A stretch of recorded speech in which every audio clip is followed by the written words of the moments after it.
What's up, you guys? Thanks for tuning in to another episode of Lailah Lynn TV. If you haven't subscribed, make sure you go ahead and subscribe and click the bell so that you're notified of every new episode that I post.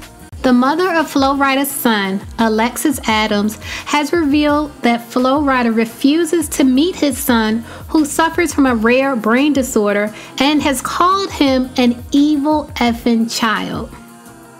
Alexis met Flo Rida, who is worth an estimated $30 million, in 2015 on the West Coast, but would not disclose the details of their meeting. She says, "We were friends at first, very casual. He traveled a lot and I was on the West Coast, he lived on the East Coast. We were getting to know each other. That's how our relationship was in the beginning. We became romantically involved at the end of the year. We were just dating. It wasn't exclusive, not at that time, but we did do intimate things together. It went on until I discovered I was pregnant in 2016. Alexis claims that when she told Flo Rida about her pregnancy, he put pressure on her to have an abortion and sent vile insults about their unborn child. She said, "It caught me off guard. I was pregnant and hormonal, 1 minute happy, then sad. You want support. You don't know what to think when you're pregnant and someone's like that." Alexis said, "He called my baby an evil effing child." Those were his exact words. Alexis now lives in her hometown of New York and claims that she and Flo Rida only spoke a few times early in her pregnancy and then she lost contact with him. She says, "In my second trimester, we spoke briefly and after that we lost communication. That's why I finally got an attorney and I let them handle it. I got an attorney because the lack of communication with him and the disrespect." Around that time, Alexis also discovered that she was having a high-risk pregnancy. She says, "I was in my second trimester and I noticed the doctor looking at the sonogram differently. They noticed that the baby had water on the brain and diagnosed him with hydrocephalus." She described the remaining months of her pregnancy as extremely stressful. By the time she gave birth, she was only communicating with Flo Rida through attorneys and there was no suggestion that he would be in the delivery room. She said, "I didn't think that my baby was going to make it. I tried not to get an attachment. When he first came out, he didn't cry, so we all were nervous." Alexis' lawyers advised her to let Flo Rida know that his son had been born via text message. He didn't respond, she said.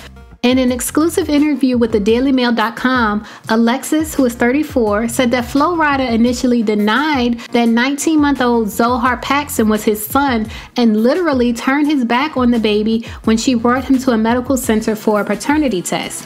Alexis said Flo Rida has only seen his son once during the paternity test, but kept his shades on and his back turned. They were in the same room. He didn't try to hug Zohar, nothing. It was very cold. That DNA test revealed a 99% match that Flo Rida, whose real name is Tremar Lascelle Dillard, is the child's father. In his early months, Zohar was on government programs for his healthcare needs, and Flo Rida did not provide any financial support. Alexis said if it was up to Flo Rida, he would allow the government to take care of his son. And Alexis also shared, "I've had to chase Flo Rida for child support until a judgment was made. He's trying to bury me in legal fees and paperwork. To be honest, this could have been settled. My attorney reached out to them when I was pregnant." Although Flo Rida is now covering his son's medical insurance and provides $5,000 a month in child support, Alexis's legal battle with Flo Rida is ongoing because she does not feel the support is enough for a special needs child, according to her attorney. Their son has hydrocephalus, a neurological condition which causes an abnormal accumulation of cerebrospinal fluid within cavities in the brain. Although symptoms vary, they can include the abnormal enlargement of a baby's head, nausea, vomiting, headache, and vision problems. Since birth, Zohar has had numerous doctor's appointments, tests, and ultrasounds for the incurable condition. Last month, he underwent brain surgery, but there was no visit or phone call from his father, according to Alexis. Even after Zohar's surgery, he hasn't reached out to find out if he's okay, she said. "I find it strange because Flo Rida is always involved in charities pertaining to kids."